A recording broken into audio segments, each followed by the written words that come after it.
negotiations and conflict management, as well as global affairs and human security.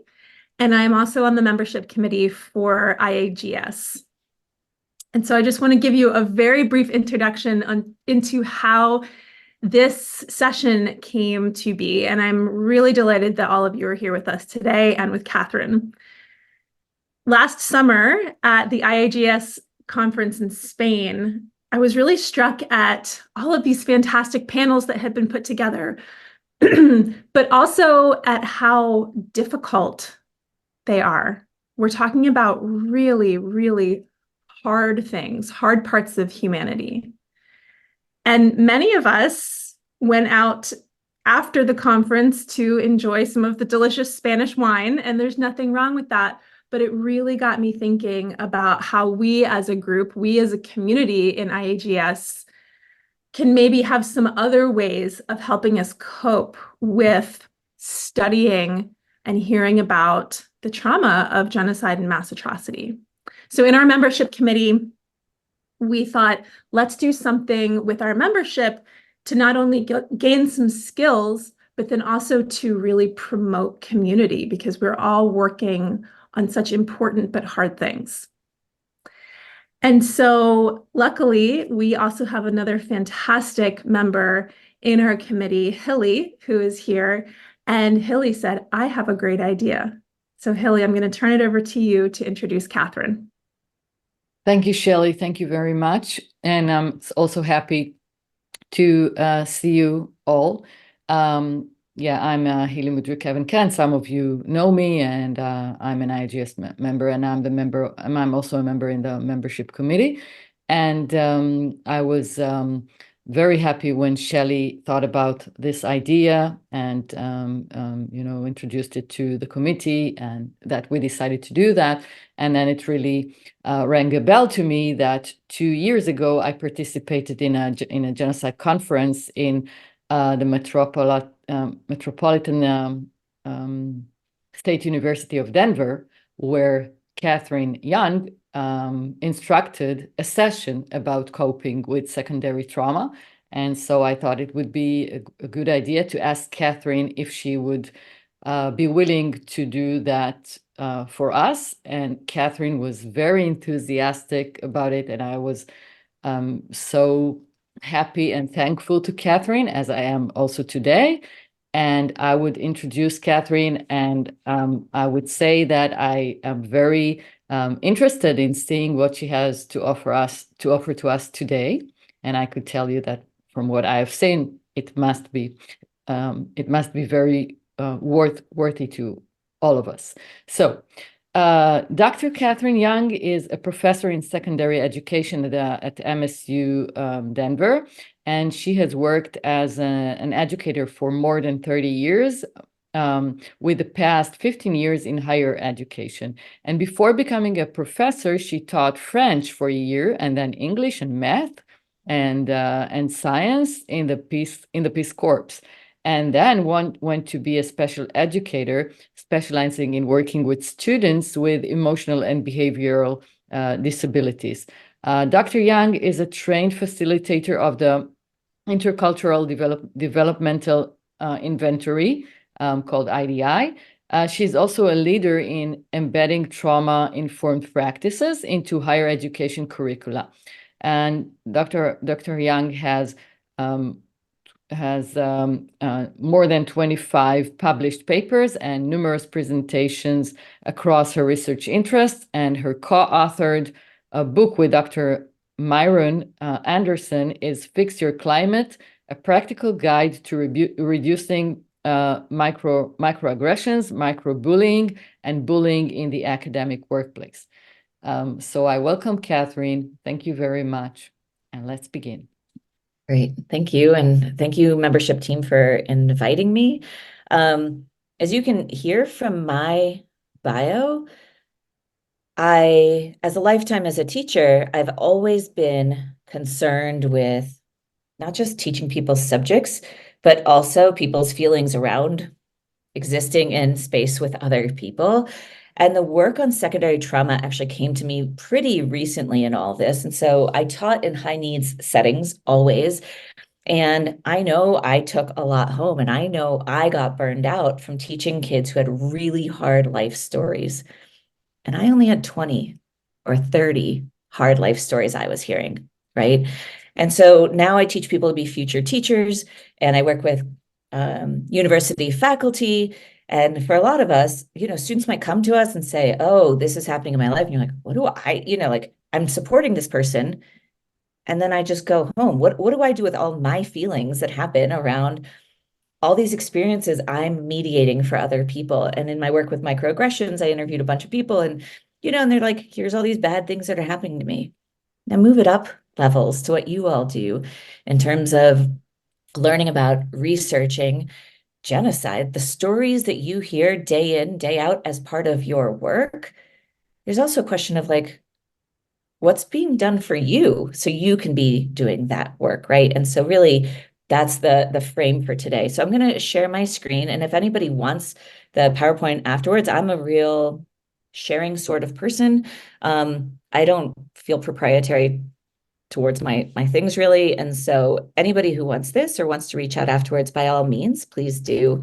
And so this is going to be in two parts.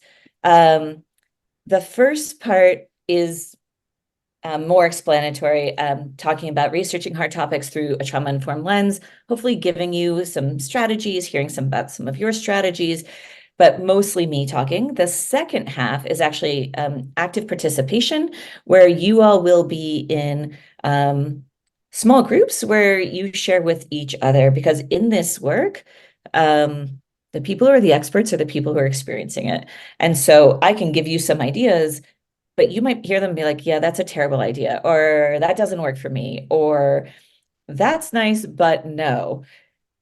But what you do for each other, a little like Shelley was talking about in Spain, is you do a lot of that work for each other already. You go out and say, oh, I had this really hard experience. I went to this site. I didn't know what to do with myself. I was grumpy with my kids afterwards. I didn't want to do my work, and so you actually do a lot of helping each other with these things already. And so we're going to give you some time in the second half to formalize some of those experiences and sharing with each other, because you do have the skills. So that idea about researching about hard topics through a trauma-informed lens, and I know some of you are educators as well. So sometimes you're researching and then you go into a classroom space and have to support other people who are researching, or in your communities and things like that. I had a few quotes that were helping me when I was thinking through this. And I think you'll be able to see the high school teacher really come out in me when I present even to grownups. So for me, there's always like kind of grounding sentences. So this is from Console Nishimwe. And she said, no matter what horrible circumstances we may face in our lives, we must never lose hope. For losing hope is the beginning of our own self-defeat. And often in work that people do around genocide and around other hard topics, we often think that we're not allowed to have our own hard feelings because we're talking to other people who've experienced, in our minds, even bigger things, right? And so sometimes we feel self-defeat and we lose hope, but there's not really a lot of spaces to talk about our feelings because we're so busy hearing about other people's experiences. Viktor Frankl also, there's a lot of great quotes in that book, but that we also, at the core of each of us, get to choose our own attitude in any given sort of circumstances, to choose one's own way. And you see this all over the world. I'm sure you see this in your work and in your personal lives. Every day we have this choice. What do I do right now with the feelings I'm having towards myself, towards my spouse, towards my coworkers, towards my work, that we actually, and sometimes we feel like there is no movement and there is nothing to do. And in the moment, that might be true. And in the very next moment, there is probably some option. What am I going to do now? So I think that's really the question for us to be thinking about in this time we're sharing together is, how do you all keep doing the work? You do hard work and it must be exhausting. How do you keep doing the work? So I do a lot of work on trauma-informed principles. those have really gained traction in the US in the last 10 years. And because of that, there are different models.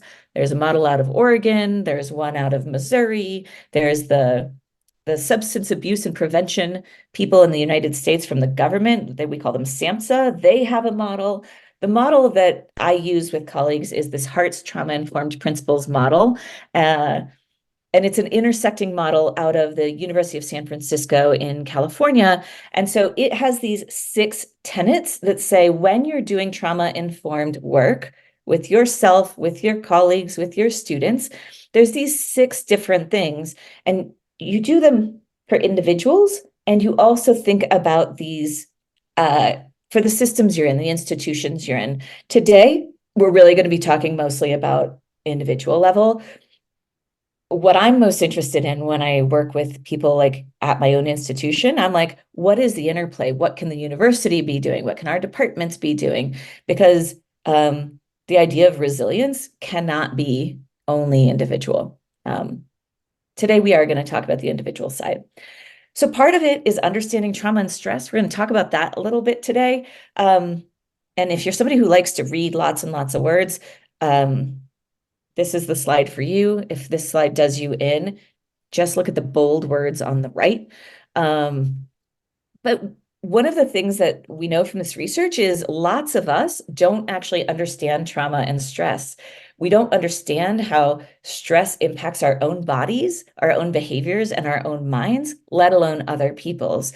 And so sometimes if we understand we're having a stress response, we're actually going to treat ourselves differently than if we're like, oh, you're just overreacting, right? If somebody's overreacting, the solution is stop overreacting. If somebody's having a stress response, the solution is how do you reduce the stress?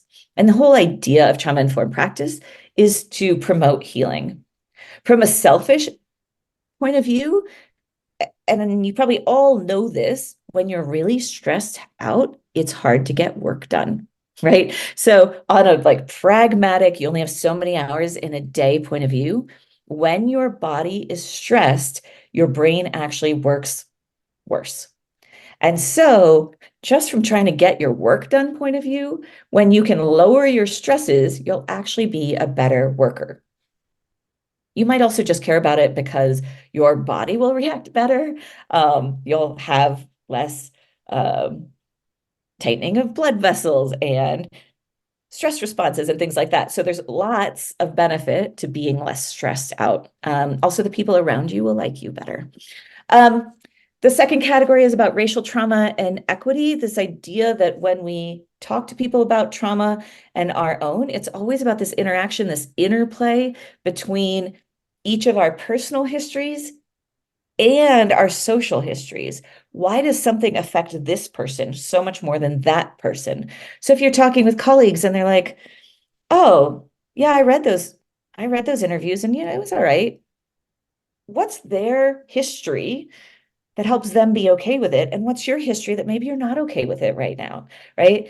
And so really layering on our individual experiences with our societal experiences and our historical experiences also matters. The third topic is safety and predictability, that basically when people feel safe, they are less stressed out. So sometimes that's physical safety. Sometimes that's social safety. How safe am I in relation to you? How safe are you in relation to your colleagues, the people you're interviewing, when you're presenting at a conference, when you're going on a site visit, and emotional safety. What do you do with all these strong feelings you might be having? Where can you let them out that you know is going to be an okay place to let them out and people aren't going to like put you down for it? We all have these experiences. So you can see each of these categories in relation to other people, but also in relation to yourself. Compassion and dependability, it feels good when people are compassionate towards us and when we're compassionate towards others. And attuned is this idea of how much are we in sync? So if somebody comes in to talk to you and they're really heightened and they're talking really fast and they're talking really loud and you're like in this calm, focused place right now, you're not attuned at all. It's actually a chance where things aren't going to go that well. And so that idea of like, how do we attune to each other? There's research about parents and their kids, that if you actually put your kid against you and their heartbeat is really fast and they're really uncomfortable, that you can actually lower the heartbeat down by them listening to your heartbeat. You also can do it with a loved one. Apparently, it's a 30-second hug, consensual hug, that if you hold each other's bodies for 30 seconds, one person can actually change the heart rate of the other person by the second person's heart kind of attuning with the first person's heart. The research on that is so interesting. But what that does is create this dependability and trustworthiness. I know that person's safe with me. I know that person's going to listen to me. I know that person can chill out with me. Resilience and social emotional learning is this idea of self-management, self-awareness, social awareness. Basically, what do we do when we have strong feelings? I have a friend who talks about, I can explain my behaviors, but I also have to be responsible for my behaviors. So let's say you just read some really difficult things, and then you go and get really grumpy with somebody else. And they're like, whoa, what did I do to deserve that? Well, probably nothing, or the tiniest thing. But if you're feeling all stressed out, you might lash out sometimes at other people. The self-management says, oh, I'm feeling really stressed out. I'm feeling really on a short fuse. What are the things I can do so I don't have to take it out on other people? I can still explain to them. I can still ask them for help, but I don't have to take my pain and put my pain onto another. And then empowerment and collaboration is this idea of voice and choice, like the quotes were saying, that we often have more choice than we think in our day. So trauma-informed practices are kind of like the what do we do on the interaction level, but the secondary trauma is really about our feelings and our experiences from hearing about other people's experiences. And so if you're researching genocide, you are hearing other people's traumatizing experiences as part of your work, right? And so whether we're listening or helping or interacting or teaching people who've been traumatized, it affects us. And for the longest time, nobody talked about that. And maybe they talked about it for psychologists or social workers. They didn't talk about it for doctors, nurses, teachers, researchers. Nobody else talked about it. Now there's quite a big literature about hearing other people's trauma stories actually can affect the listener. 3 of the big ways that happens is intrusion. You hear a story in the daytime and then you think about it and you think about it and you wake up 3 in the morning and you think about it and you think about it and you don't know what to do and you think about it. You're making dinner and you think about it. That's intrusion.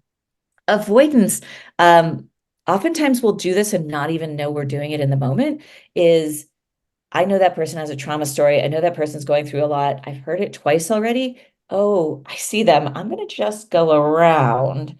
Sometimes with our work, if we know we're going to have to read through a really difficult interview today, we might come up with 15 different things to do, so we don't have to get to that.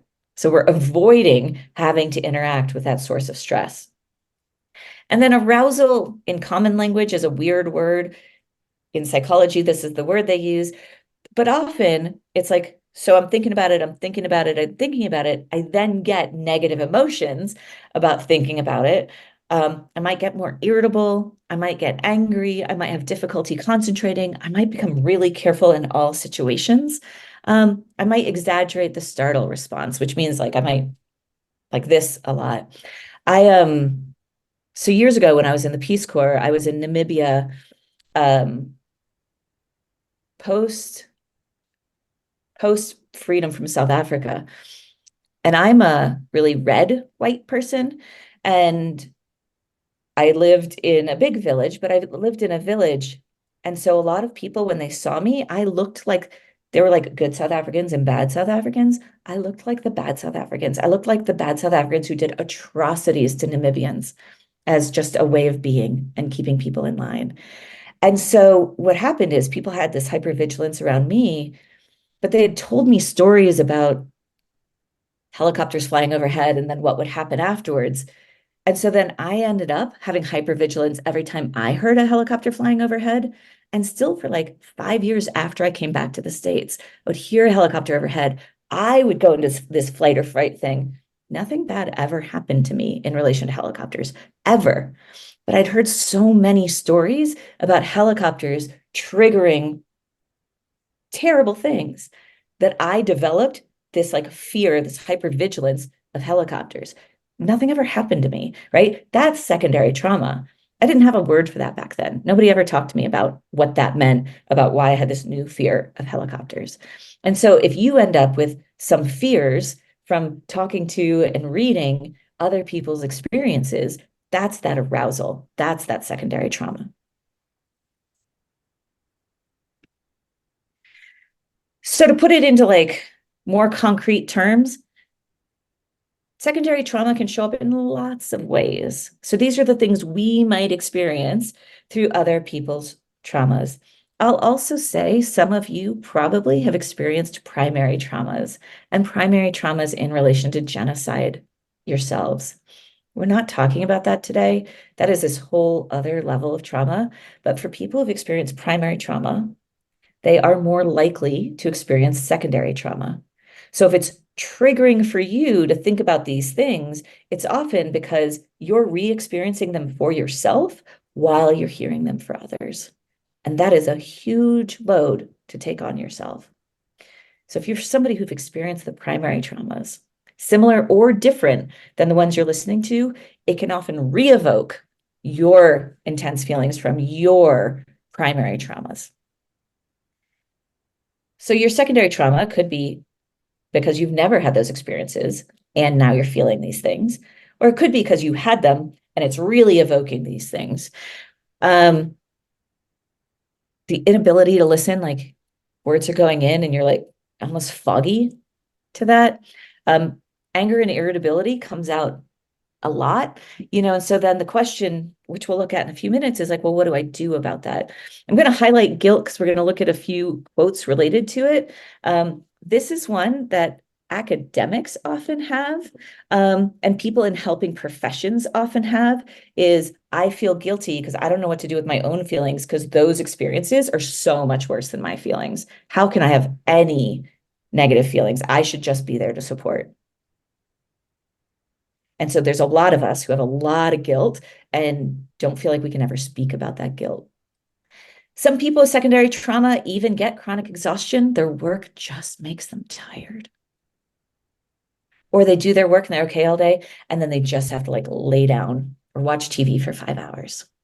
Some people even get physical ailments from it because when your body's stressed and tight and like this, bodies aren't supposed to do that all day, every day. And so if yours is, you actually can develop physical ailments, sore back, migraines, shortness of breath, other things like that.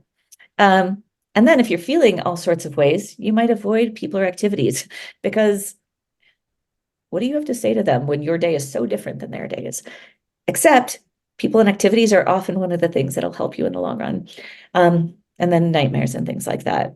So secondary trauma is real, and secondary trauma happens to many of us in helping fields and in fields of research that interact with other people's pain on a day-to-day basis. These are quotes from an article I found, and there's a kind of a reference list on the very last page, and it's about it was a quote on somebody who does archival research on genocide, and they did a study about other archivists, I think, on their feelings about reading, even if it's archival and it happened in the past, their feelings. So it's other researchers' feelings who do this archival research. So this first person, compared to what others have faced, I feel like I should be able to tough it out because my experience is so little. That's the guilt. I should be fine. And I'm not fine. And now I'm even more guilty, right?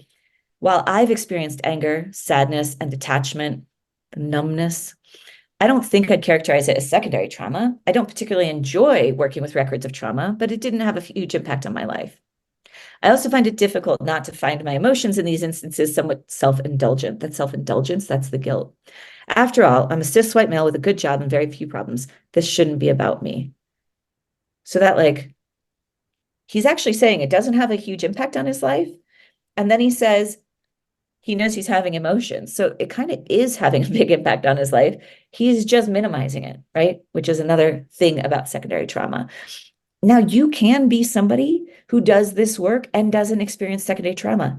It can happen. I don't know how many people, because I haven't found any research that says how many people who do genocide research do or don't have secondary trauma. I'm not sure that research is out there yet. But that idea that we can do this work and I have emotions related to doing this work, it isn't self-indulgent, it's real and it's human. And the third person said, it's enough to deal with kids who experience a current or ongoing trauma. My discomfort passes, but theirs will stick. So again, I'm not allowed to have my feelings. And in the long run, when we're not allowed to have our feelings, that's actually when we get burnt out. As opposed to, you can feel all sorts of ways, and then you can find ways to get your feelings out so you can do the work again tomorrow, right? And so the secondary trauma research is about, how do we keep doing the work? So one of the things I was talking about, the stress response, and in a minute, I'm going to ask you to think about your own in relation to your genocide work, or even in general. Think about where your body feels stress. And when you look at this, there will be one or two probably that really are true for you. So this difficulty in swallowing is definitely one of mine. And I present all the time, but in truth, I'm always scared of presenting. So I have my water sitting right here because I know I have difficulty swallowing when I'm nervous. So I know I can drink water because difficulty swallowing means your throat is actually constricting. How I work on that is I make my throat not constrict by drinking water, right? So depending on which of these, and you might have 2 of them, you might have 5 of them, you might be like, every one of those things happened to me. You might say, sometimes my mind races, but sometimes I sweat and shiver. Like, you can have all of these, none of these, some of these on Monday and others of these on Tuesday, some of these when you were 30 and some of them when you're 40. So like, they're not consistent. Our bodies do stress differently at different times, depending on the context. So take a look, and the next slide's going to ask you a little bit about this. The very next one, sorry. So my example is, I get stressed, my throat tightens. Every single time I'm stressed, that is my number one reaction. I sometimes have the other ones. My legs never feel like jelly. That's not one. But sometimes I get a headache. Sometimes I sweat. My face gets red. I drink water, right? I have a colleague, when he's stressed, his head hurts, and it hurts right here, and it hurts really bad. And for years, he tried breathing. He tried all sorts of things. Nothing worked. He had heard a TED talk about for people with migraines or huge anxiety that you can actually dunk your head in cold water. And he's like, well, I can't always dunk my head in cold water. It's not always practical. But he now puts an ice pack just on the front. And what's happening is his blood vessels are dilating and all this blood is rushing right here. So physiologically, a real thing is happening where the blood is rushing right here. So he can make an ice pack go here, which sends the blood back to the rest of his body. And when you can physiologically change the stress, it then psychologically changes the stress. So if you're somebody whose heart beats really fast, what happens is your brain goes, scare, oh my God, I better run away. What's going to happen? Because your heart's beating fast. So your brain knows heart beats fast means danger. So then it goes into this danger mode and it doesn't make good choices. So if your heart's beating fast, if you want your brain to calm down, you can actually calm your heart down. And then your heart calms down and says, oh, danger's gone. And brain goes, oh, now I can do my research again. So if your mind races, if you're somebody who's like, I think about it, grounding exercises, you can look them up online. There's 1,000 of them. Some will work for you. Some you will think are useless. But I have a friend who plants her feet flat on the ground. She plants her hands, like if she's sitting, firmly on her thighs. She puts her back firmly into the chair and she feels the ground, the thighs, the chair. So she grounds herself so she can kind of remember where she is physically. Now, for me, it doesn't do anything, but for her, it helps her remember she's here, she's doing her work, everything is okay. She can move on, right? So for a lot of us, there's a lot of trial and error about what helps our stress response when we're having our stress response. So you're not going to share these out because this is the part that's being recorded, but I would like you to take a moment, think about that wiggly body, and I can even put it back up there. Write down what your activators are. What's 1, 2, or 3 things that happen to you when you are stressed out in relation to your research or not? What's your body do? And then what do you do to calm down, right? So I know actually any form of stress, but presenting makes my throat tight. So I drink water. So that would be what I would write down. So I will be quiet for 2 minutes. You write them down.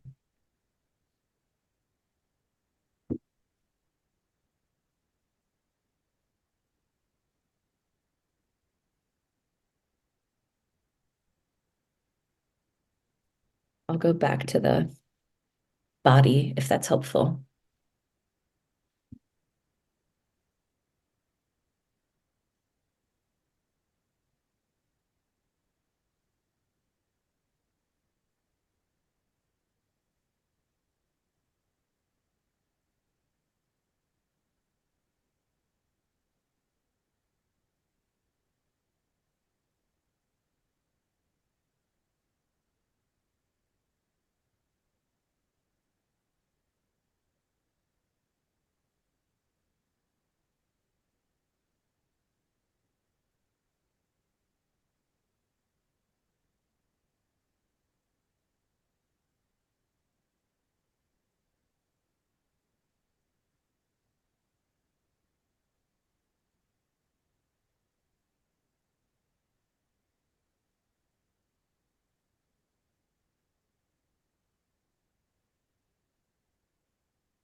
You have about 15 more seconds.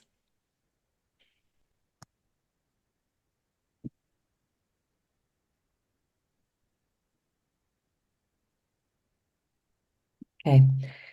If you wrote something down and you were like, I don't know what to do. I have this thing, like my friend whose head hurt, it took him a long time to figure out. He tried 100 things, and it was only recently that he came up with something in the second half. If you feel like you're with people you want to talk to about it, you could say, I have this. Does anybody have this, or like have suggestions? So you can also, if you have something you're a little stuck on in the second half, there'll be some space that you could ask people their ideas about it. One of the other things, so secondary trauma is clearly a negative part that could happen as part of your work. A more positive thing that could happen, and we'll talk about 2, and I'll share one more idea. One is this idea of self-compassion. On those people who had those guilt comments from the archivists, they were like, I'm not allowed, right? You actually are allowed, because this idea that you're probably kinder to other people than you are to yourself. Most of us are. Academics often are because of the socialization of being an academic, right? So we have deep socialization to not allow ourselves our feelings. So sometimes if you imagine you had a colleague, how would you help that colleague out? How would you listen to that colleague? What would you suggest to that colleague? Sometimes we need to hear those things about ourselves. I feel 2 ways about online tests. The self-compassion one, like sometimes they help unearth for us, like, oh yeah, I'm actually not very kind to myself. And it could be, and it's not going to hurt me to be nicer to myself. So the selfcompassion.org has a self-compassion quiz. Do it in the background if you want. I know a lot of you are good at multitasking, even if research says we're not as good at anything when we multitask. As a parent, I still disagree, even though I know that that's wrong research-wise. But there's also two other things, this idea of compassion satisfaction through your work. And one I don't have on here is vicarious resilience. And I'll talk about vicarious resilience first. Sometimes by hearing people's hard stories, stories of experiencing genocide, you also hear stories of their resilience, despite all of it. So vicarious resilience is a real thing. And I'm sorry it's not on this slide, but I was thinking about it yesterday. I really wanted to add it into the conversation. Look it up, because I think a lot of the work you do, and I know Shelley, you and I had talked about that a little bit ahead of time, is sometimes you actually can gain resilience through these stories, through hearing how people made it through atrocities, right? You also can feel compassion satisfaction.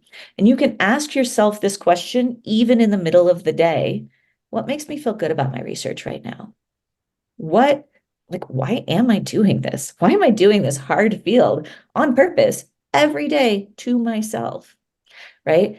So compassion satisfaction is, I get the word out about these things.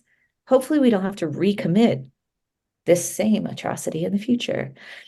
Maybe I get people's stories out that wouldn't have another way to get their stories out. Maybe people feel heard because I'm listening to them. There's so much good you do through your research, and sometimes maybe you might lose sight of that. And so I would even encourage a Post-it note, a 3x5 card that you just put somewhere that says, what makes me feel good about my research right now? Because I bet every day there is something that can make you feel good about your research. The other this ProQual down at the bottom is it's like the number one psychological test for compassion fatigue and compassion satisfaction. So if you're like, I don't know if these things affect me, I don't know how I feel about all this, the ProQual is well validated and a reliable measure, more so than the self-compassion quiz. But you are welcome to go to their website. They're a really respected website, and look at the ProQual. I don't have one for vicarious resilience, which is how it didn't get on to this slide. But thinking about what makes you feel good about your work, what makes you feel satisfied with your work. Sometimes taking that minute can recenter you, can reduce your heartbeat going fast, can reduce those intrusive thoughts, can reduce your throat tightening, can reduce your stomach feeling bad.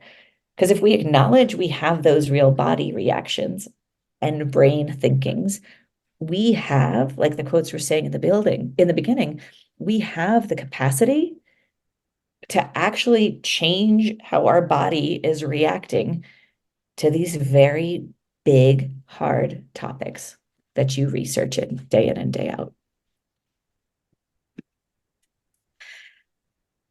If you notice in your work, sometimes you're more able to do your work and have less big feelings yourselves related to it. And other times, even like the smallest sentence you read can send you off into a tailspin, or avoidance, or needing to make your grocery list and mop your floor and do your dishes, right? Like sometimes we avoid our work a lot more than other times. What's really interesting about that is that each of us has a stress tolerance of window every single day, and it shifts every single day. So if you look in the middle, the yellow orange area, that idea of being present, okay, I'm here, I can do my work, I'm productive, I'm focused. Those days feel great, right? That's kind of our ideal every single day. If you're like me, it is very rare to spend a whole day in that ideal.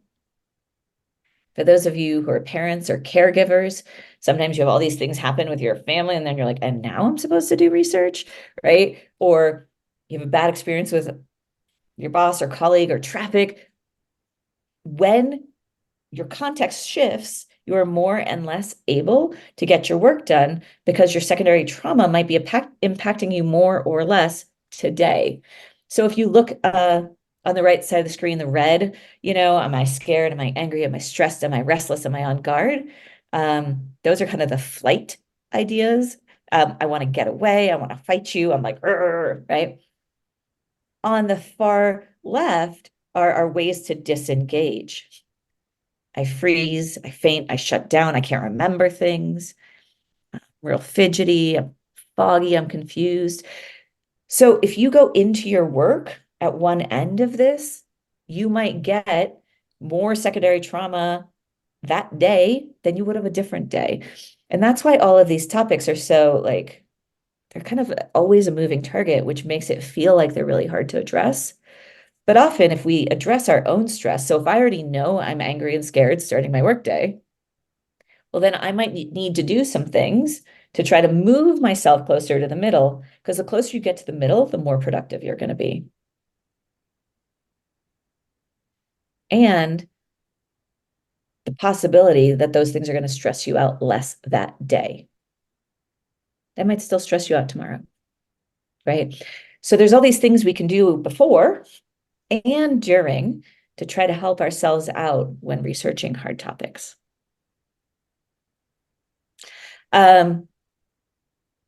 This is a huge list of stress reduction strategies, perhaps helpful for you, perhaps not. You might look at these and be like, yep, I know all those things. I'm good at some of them. I'm not good at others of them. A big one I want to highlight is number 10, the pursuing your passions. When we're experiencing secondary trauma, it's really hard to want to go do the things we remember we enjoy. Those things actually help reduce secondary trauma. So it's spending time with your family. If it's going to a movie, if it's eating really lovely food, if it's getting a little sunshine on your face, if it's playing video games, like when you're in a stress response, it is more than okay. It is necessary to pursue your passions at the exact time when you do not feel like you have it in you.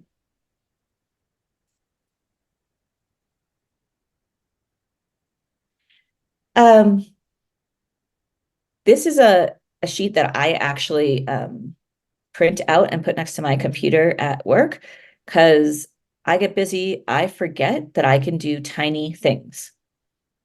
So if you only have 2 minutes, you can share a joke with somebody, right? You can step outside for fresh air. There is amazing research that says if you can get fresh air, you're super stressed. If you can get fresh air for 5 minutes, you actually will reduce the cortisol in your brain. 5 deep breaths outside, right? One of the things that I actually try to do when I am just needing 5 minutes, and I'm like, I don't have 2 hours for a movie. I would love a massage. How am I going to get one of those, right? So I often am in the 2 to 5 minute things. One of my favorite ones is the gratitude one. And I do this when I teach students about hard topics. I actually ask everybody to pick up their phone and to send a little love out into the world. So tell your mom you think she's great. Send a weird meme to your best friend. Like, and what happens often, and I do this in a class period, I'll ask them to do it towards the beginning. And I'll say, keep your phones out, which, you know, professors never say. But what happens, I watch smiles happen all throughout the class because they get a little bit of love back. They get the thumbs up emoji, the little heart emoji, whatever. They get some love back. And it feels good because that sends dopamine into your brain. I will say this, I had a colleague who had their students do this, and somebody was like, are you sick? Are you dying? What happened? Because the person sent too much effusive love and it was very unusual. So this idea of sending gratitude into the world is really like just the tiny gratitude that doesn't freak people out. That would be usual for you. But I love this tiny sending of gratitude out into the world because it reaffirms humanity. And often in genocide work, you don't see the reaffirming of humanity. You see the opposite, right? And so for me, it's often these moments and hard topics of how do I reaffirm humanity? I also read a funny one recently, and it was a researcher about stress, and she said to sing your feelings. And I was like, this is ridiculous. But let's say you're like, I have this paper, I'm working on it. I just can't do it anymore. I can't read these stories anymore. Imagine if you sang about it. I hate my paper. I don't want to write this. Do you hear how ridiculous it sounds? And what it does is it actually lifts your mood by getting your feelings out through song by yourself. Now this will go onto the internet. You're welcome. So, you know, like I just loved that one because it was so, what you're trying to do when your brain is stressed out and your body's stressed out is you're trying to cut the connection. And singing in a silly way will do it, right? So you can look at those across this, there's maybe 6 I would do. So if none of these work for you, ask people later, what do you do? What do you do? So that you could get there. So now we went through a lot in 45 minutes. And the second half, you'll be talking with each other. As we're moving into the second half, write down one thing that you might do to be kind to yourself when you work on your research. Is it going to be putting up a 3x5 card that says, why do I do this work? Is it going to be, I'm going to find funny memes? Is it going to be that you're going to rock out to Taylor Swift when nobody's looking? I don't know.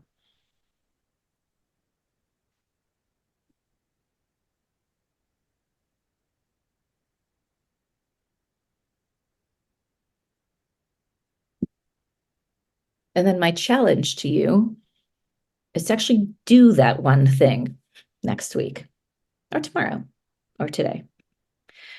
There were a lot of slides, a lot of information. That's why if I believe Tim actually has everything. So you are welcome to all of it. The other really important thing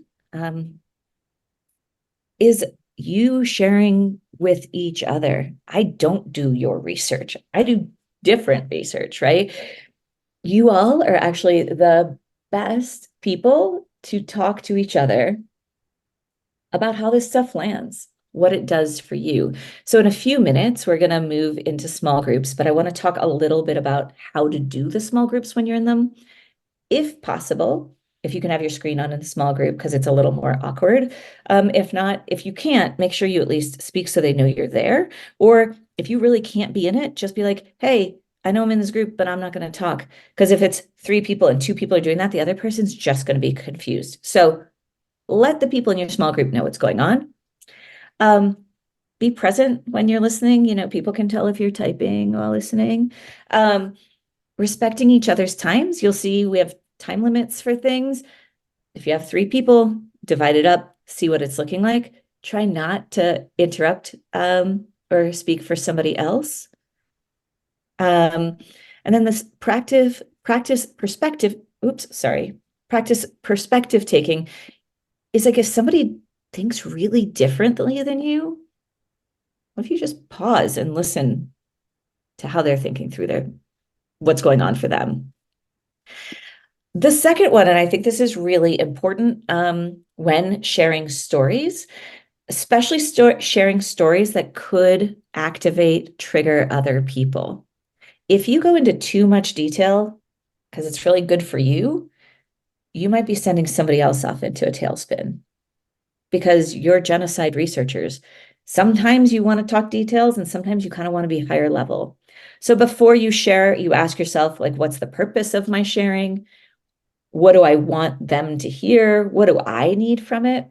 Sometimes we share because we really just want somebody to feel bad for us.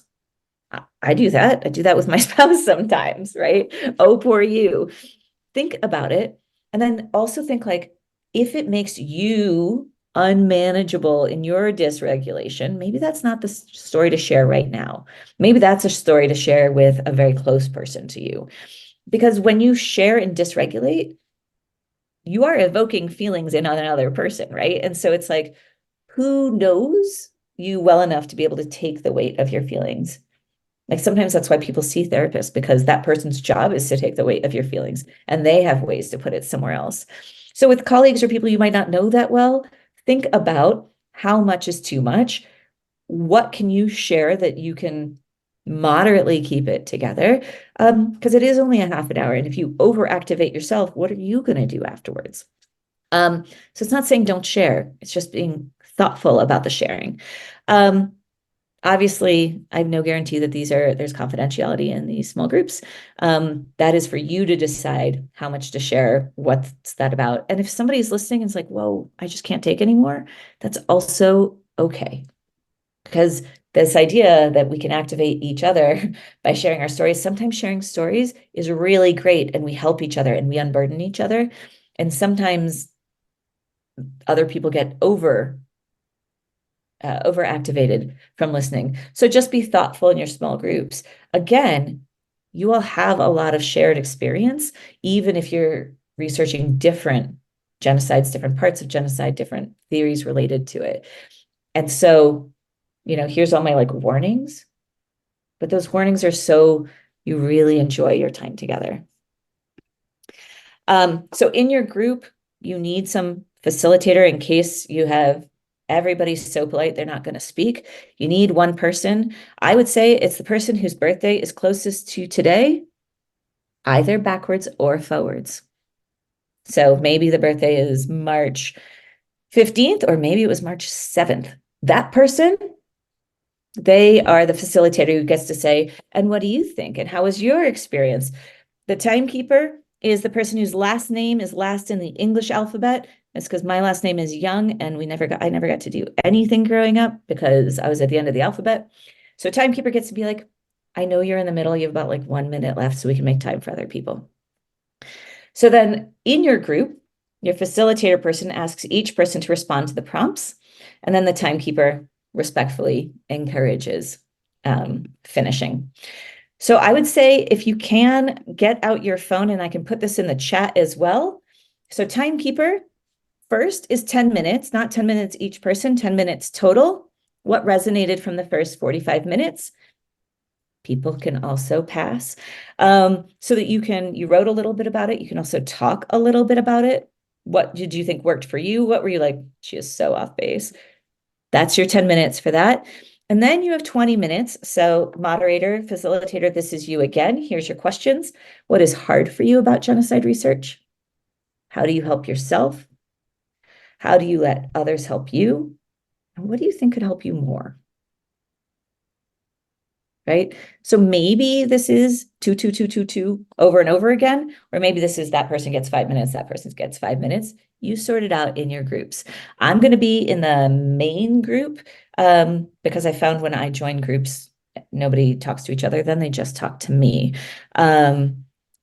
So take a minute, write these down. I'll get them into the chat at some point. But if it were me, I would take my phone out, I'd do a little click right here, and then I would have them. Tim, are you ready? I've opened breakout rooms for everyone, and most people have now taken it. Okay. I've put because oh dear, I've made two rooms of 4 because at the end of the presentation, like in the last 2 or 3 minutes, there were 15 people, and then several people said that it's been a great presentation, but that they can't stay for the small this groups. part. So I hope that was okay that I did 4 rather than That was 2 perfect. 3s and a 2. Yeah. Nope. I think